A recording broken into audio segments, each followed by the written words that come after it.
हनुमान जी की महिमा शब्दों में बयान नहीं की जा सकती। जो भी भक्त सच्ची श्रद्धा से हनुमान जी को स्मरण करता है, हनुमान चालीसा का जाप करता है, हनुमान जी जीवन में हर जगह पर अपने उस भक्त का साथ देते हैं। और ऐसे बहुत कम लोग हैं जिन्हें हनुमान जी के दर्शन हुए हैं, लेकिन हनुमान जी के दर्शनों को सहारना आम इंसान के बस की बात नहीं है। अगर दिल में भक्ति हो तभी हमारा शरीर इसे सह पाएगा।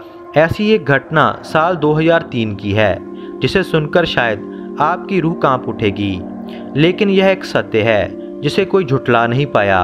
दिल्ली बसंत बिहार के रहने वाले कमलेश जी ने यह घटना दुनिया के सामने रखी, और वह भी 5 साल बाद। आप अंदाजा लगा सकते हो कि यह घटना कितनी भयानक होगी कि डर के मारे वह 5 साल तक कुछ बोल ही नहीं पाए। कमलेश जी कहते हैं कि मैं दिल्ली के एक सॉफ्टवेयर कंपनी में काम करता हूँ।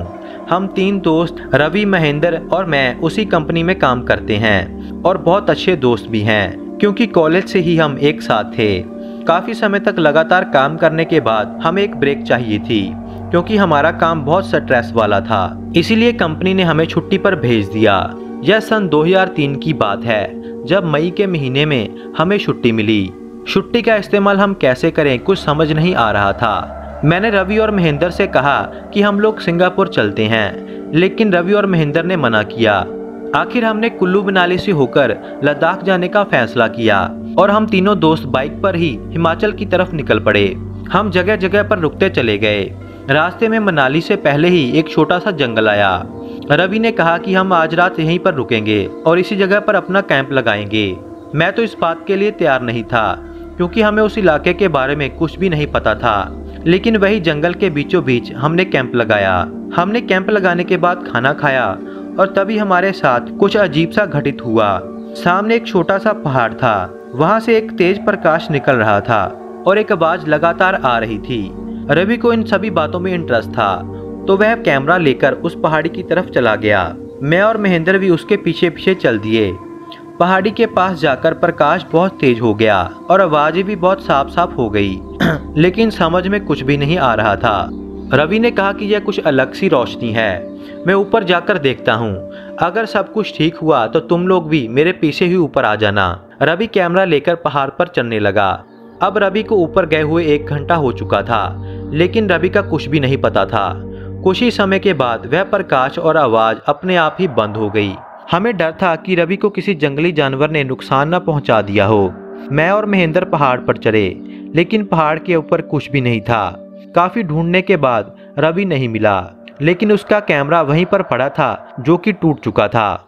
हम बहुत डर गए और कैमरा लेकर वहां से लौट आए। अगले दिन पुलिस की सहायता से हमने रवि को ढूंढा, लेकिन रवि का कुछ भी नहीं पता चला। जंगलात विभाग ने काफी खोज की, लेकिन रवि नहीं मिला।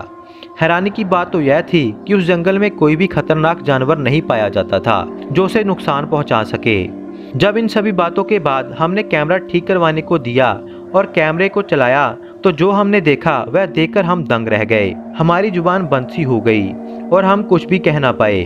2008 में मैंने अपने घर पर बताया कि उस कैमरे में हनुमान जी की तस्वीर थी, जो कि राम राम का जाप कर रहे थे। शायद उस दिन रवि को हनुमान जी के दर्शन हुए थे और कैमरे में उसने तस्वीर भी ली होगी। उसके बाद रवि के साथ क्या हुआ और वह कहाँ गया, यह कोई नहीं बता सकता। यहाँ तक कि इतना ढूंढने पर भी रवि की बॉडी तक नहीं मिली और आज तक वह गुमशुदा ही है। कैमरे को देखकर ऐसा लग रहा था कि जैसे उसे तोड़ा गया हो।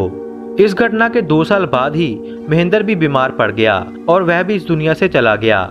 डर के मारे मैं 5 साल कुछ भी नहीं बोला और उसी दिन से मैंने हनुमान चालीसा का जाप करना शुरू किया और आज तक करता आ रहा हूँ। शायद इसी कारण मैं आज बचा हुआ हूँ और हनुमान जी की कृपा मुझ पर हो रही है।